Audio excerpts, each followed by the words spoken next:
Okay, guys, is everyone back from the break?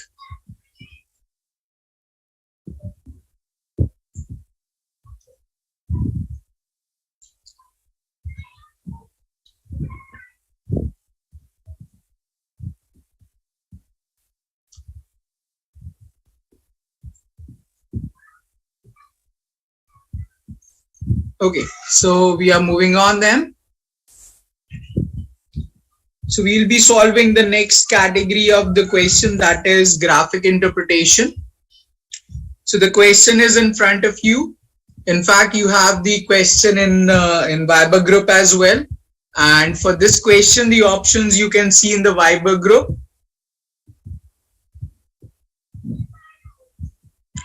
Solve out the question and post your answers in the chat box.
So guys, done with the question?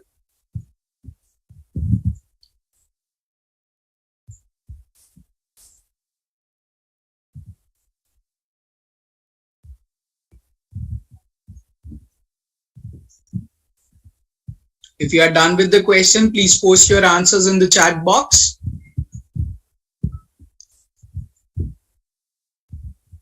I'll give you another minute and then we'll start.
More than 10 and 60.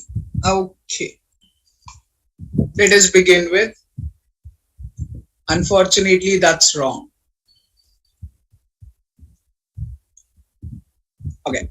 Let's begin with. So there is a graph given wherein you can what am I saying? Sorry. So you can see the graph wherein you can see three different shades are given. Gray, a darker gray and black. Gray, darker gray and black, gray, darker gray and black. So it says gray are the ones who did not make a purchase and did not return that week. Darker gray are the ones who did not make the purchase and returned next day. And black are the ones purchased a different item and did not return that week. Okay. It says on days 1 through 4 of the recent week, product X was out of stock at retailer R. Day 1 shoppers are those shoppers who came to retailer R on day 1 that week seeking the product X. For each of the 3 days of that week, the graph shows the subsequent behavior of day 1 shoppers. So basically it implies that whatever happened on day 1, out of those came on day 2, out of those came on day 3. So it shows the subsequent behavior of all day 1 shoppers. So you can clearly see this fact that the second category, that is the darker gray, are the ones who did not make a purchase and return next day. That means this much portion, which is 25%. So 25% from the first day will actually become 100% on day 2. And this 19% on day 2 will become 100% of the people on day 3. So that's what the basic meaning is out here. Then he says shoppers at retailer R purchase a different item in lieu of products X, paid an average of 30% more for the item. That means if by chance the item was for $100, they actually paid $130 for the item in lieu of product X. So they paid 30% extra money. Now he's asking from each of the drop down menus, select one option that suits the most. First question says dash percent of day 1 shoppers return to the store on day 3. And you can see clearly that the option choices are in the range form. So you just need to approximate the idea. No need to calculate the exact value. But yes, the approximation has to be done with the careful concern. So dash percentage of day 1 shoppers returned on day 3. So you can clearly see 25% returned on day 2 and 19% returned on day 3. And henceforth, this question is about percentage. So you multiply with 100. So this 100 gets cancelled out with this 100. 25 4s are 100. 4 4s are 16 decimal something. So it has to be in between 1 and 10. So that will be the correct answer for the first part. So clearly 25% of 19% of all the shoppers came on day 3. That's whole the question is about. Am I clear about the first part?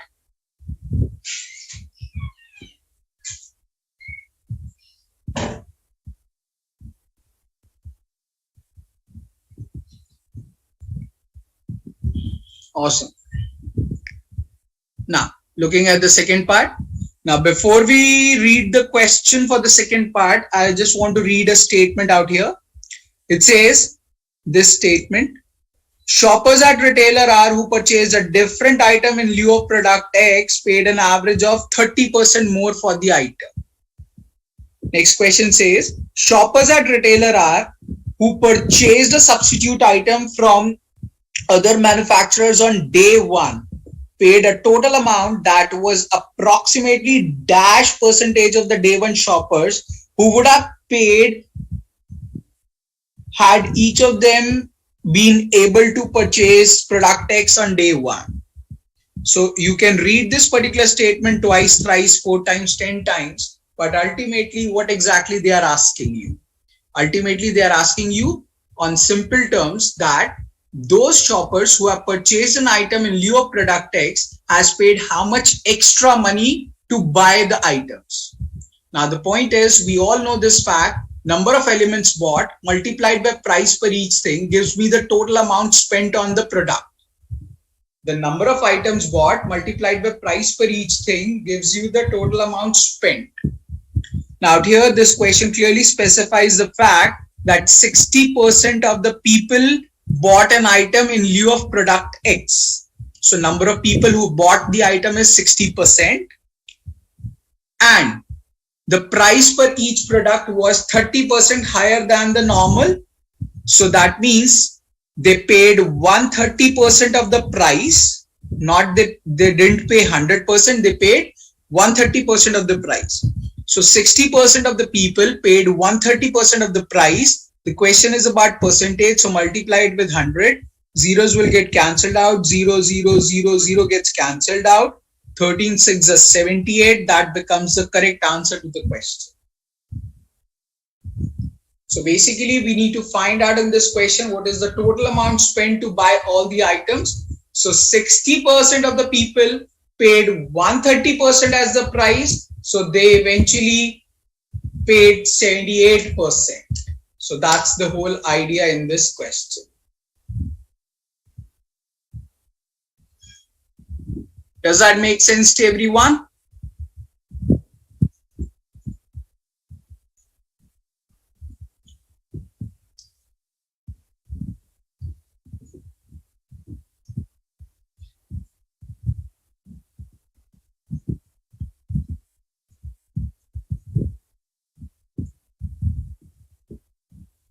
Awesome then. 30 seconds to note down and then we'll move to the next question.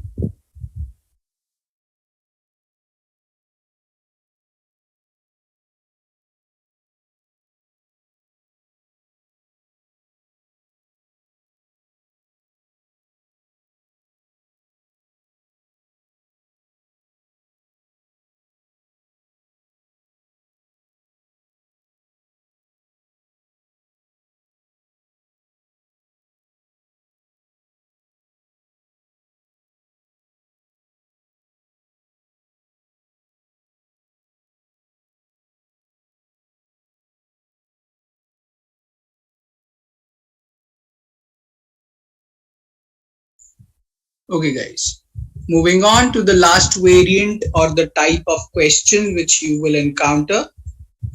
So that's the question, somewhat related to critical reasoning only.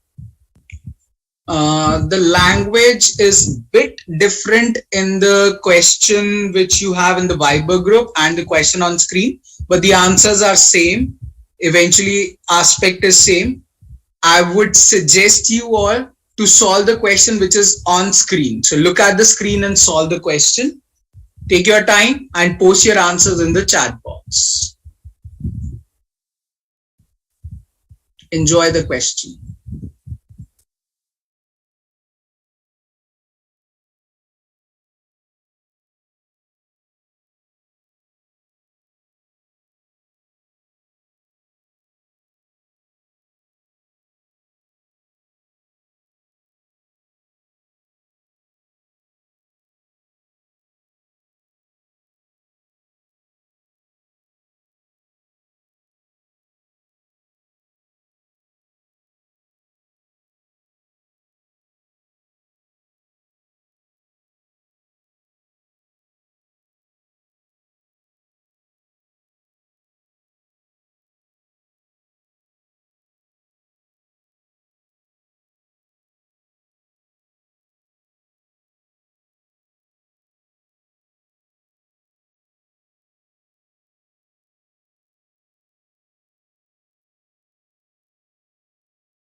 Okay, so post your answers in the chat box.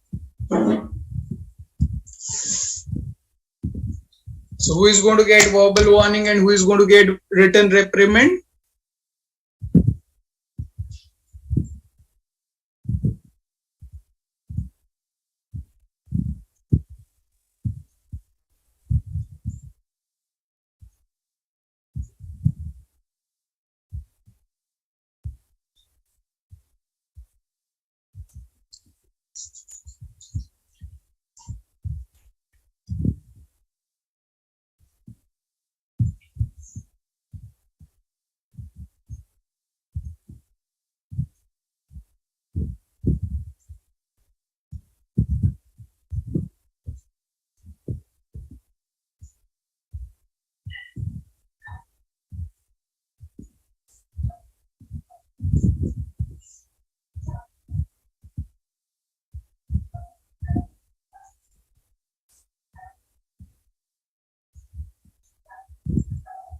Yes, guys, I'm waiting for the answer.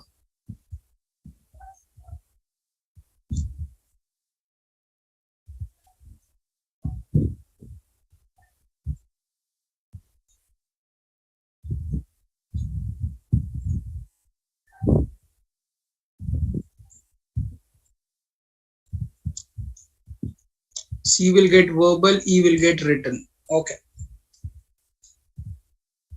let us see. C verbal, E written. Nice.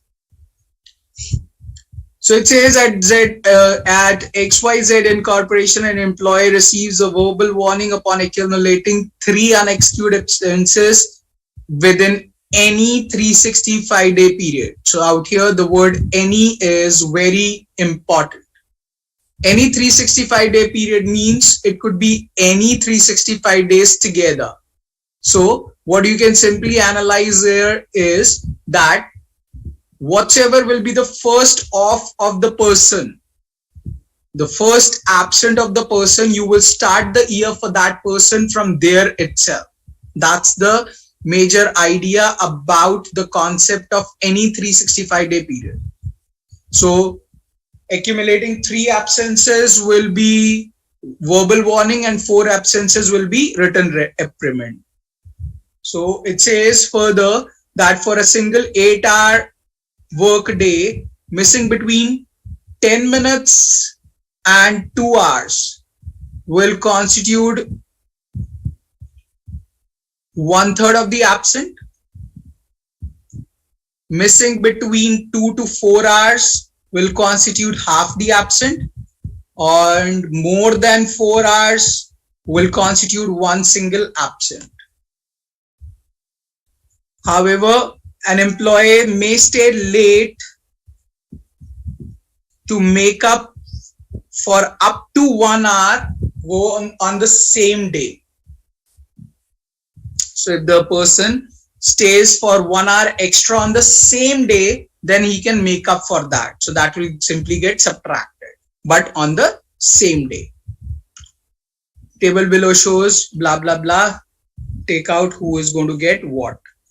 So in the option A, it says absent on 5th April. So 1 absent here. 8th June, 1 absent here. 17th April, 1 absent here. And 14th June, 1 absent here.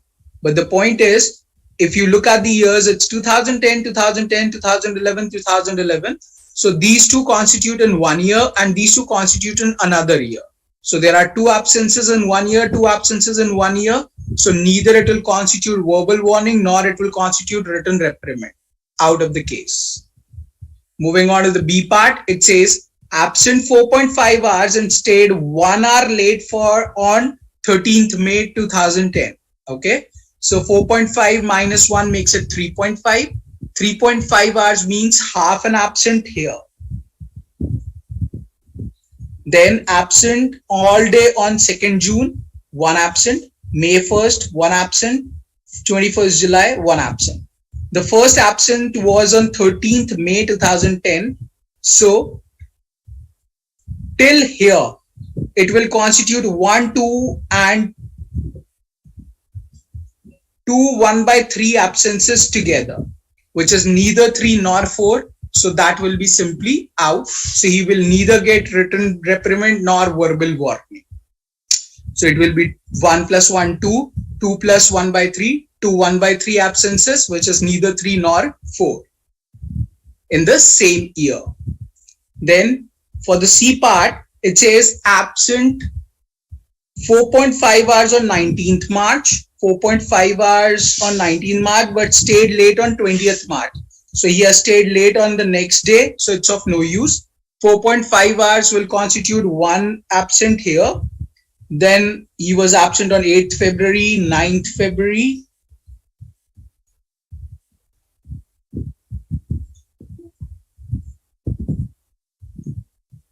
And arrived 40 minutes late on 17th April 2011.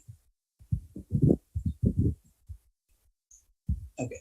So from 19th March till 9th of the February, it's the same year. 17th April exceeds, but he has got one absent here, one absent here, and one absent here. So that's going to be 3 absences in the year. So 3 absences in the year. So that's going to constitute verbal warning.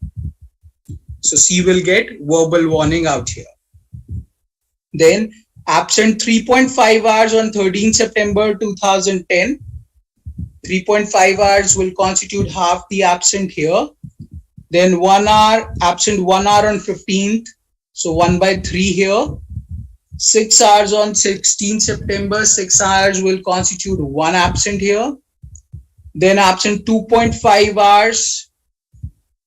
2.5 hours will be half the absent here. And finally 1 hour, that's going to be 1/3. So this is half, this is half, that makes it 1. This is 1, 1 plus 1 is 2.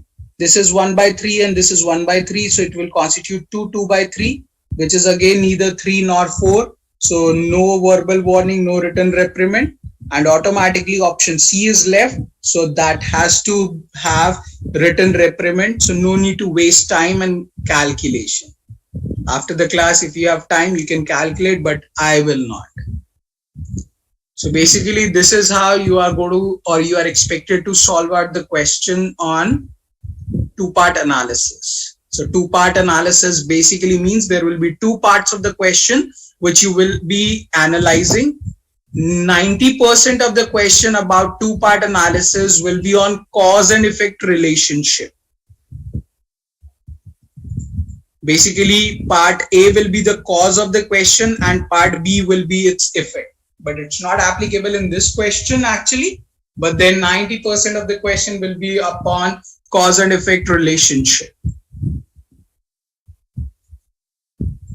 So guys, does that make sense to everyone?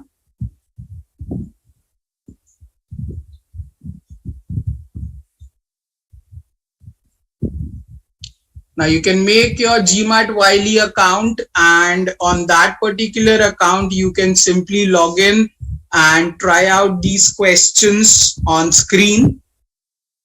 Doing 5 questions a day will be more than sufficient. That will give you the wholesale idea about the context. There will be approximately 50 to 60 questions, so it should not take more than 7-8 days to complete them. Even if you do 5 questions a day, 10 days will be more than enough.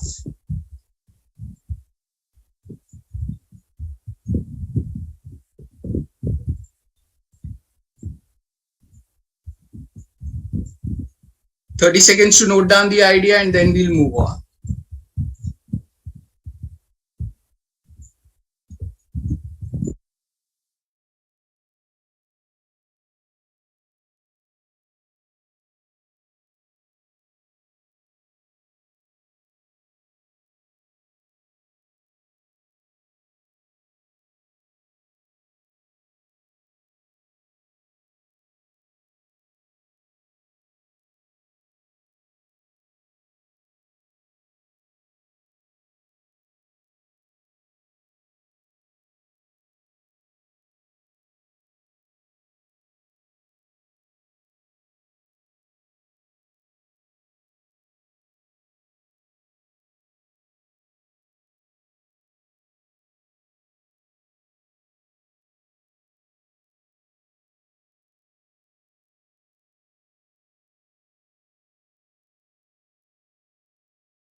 Okay guys, that's all what we needed to know with regards to integrated reasoning section. As I mentioned, you can solve out the question and then get the meaning in place. Do focus on the reasoning given by GMAT's concern. Don't go by your logic, go by what they want to say with the question.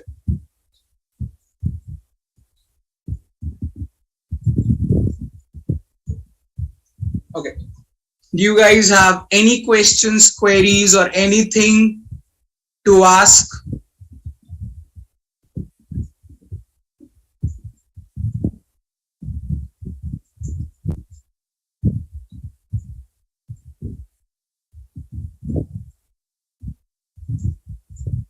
Yes, Tanuja, please.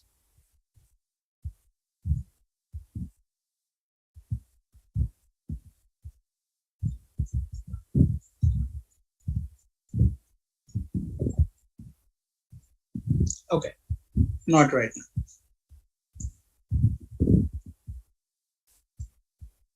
If you don't have any question, please write no questions.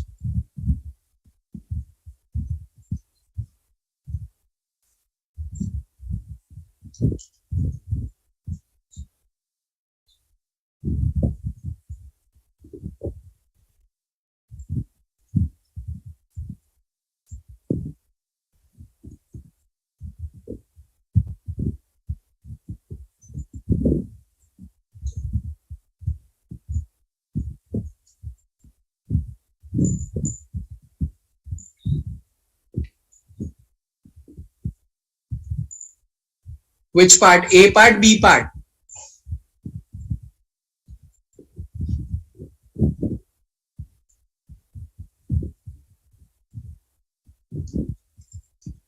So it says the median amount of protein for all uncooked vegetable is 1/3 the median amount of protein for all cooked vegetables.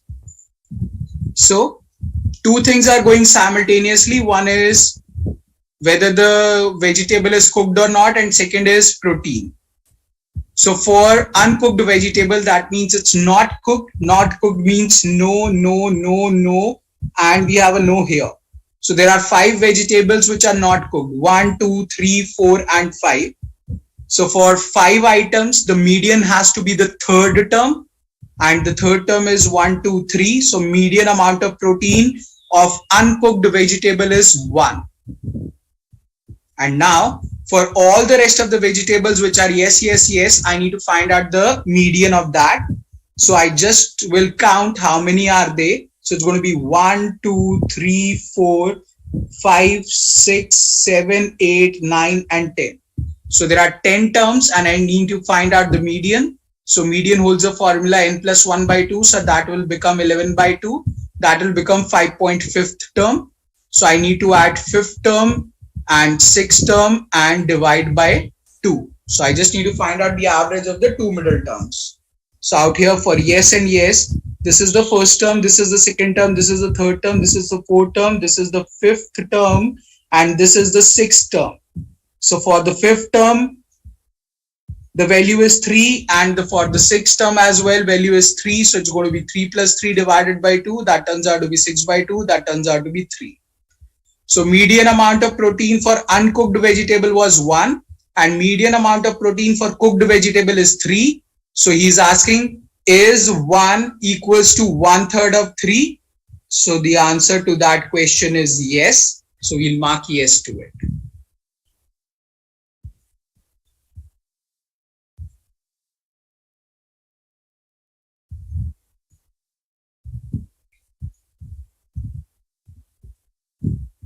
Okay.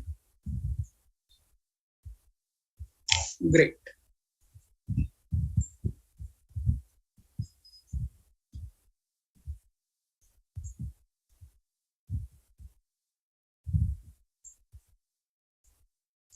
So guys, these were the aspects we needed to know. Now you don't have the question, so that's it from my side.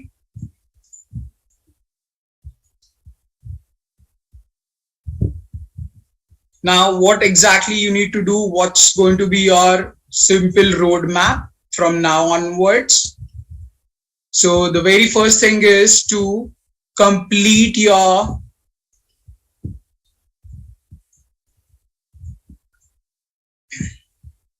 quant progress chart and submit it to me. Then set up a call with me to understand what exactly you need to do further.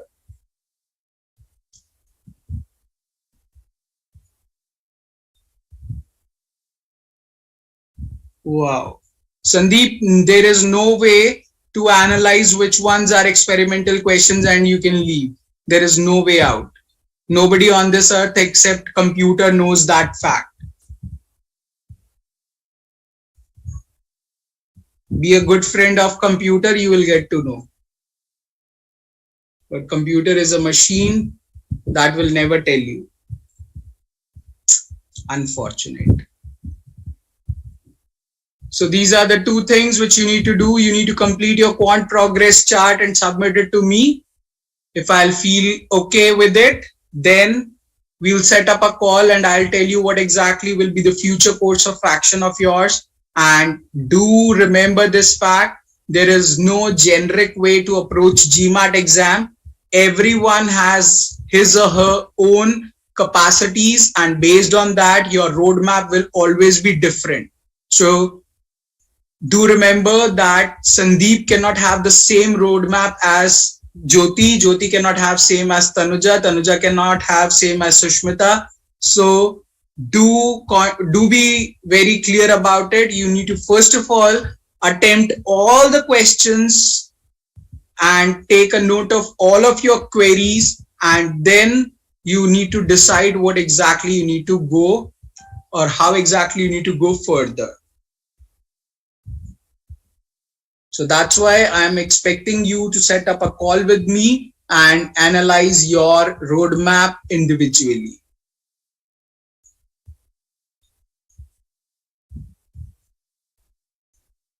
If by chance I am unable to reach, then do let Sabya ma'am know that you want to talk to me. If by chance, so either ways it's okay, you can directly contact me, that's okay. But by chance, if I'm unable to reach, you can ask Sabya ma'am to connect. So guys, are the things clear to everyone?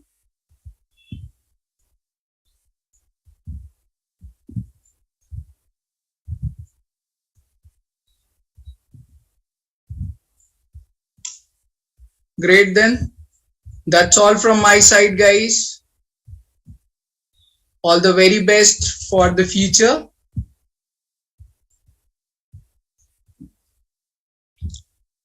Be in connection, be connected, and do talk to me regularly on the regular basis, and do get your particular roadmap from me. Rest, enjoy your life. Thanks a lot for joining in the classes. Still, I'll wait. If you have any questions or queries, you can ask. Otherwise, thanks a lot. Bye-bye and take care. And just be connected on Viber.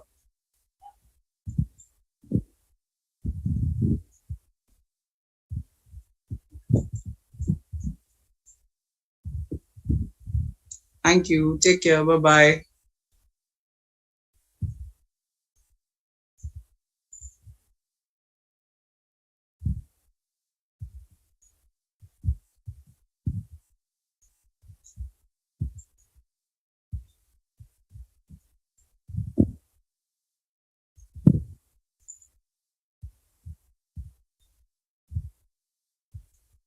Thank you. Bye-bye. Take care.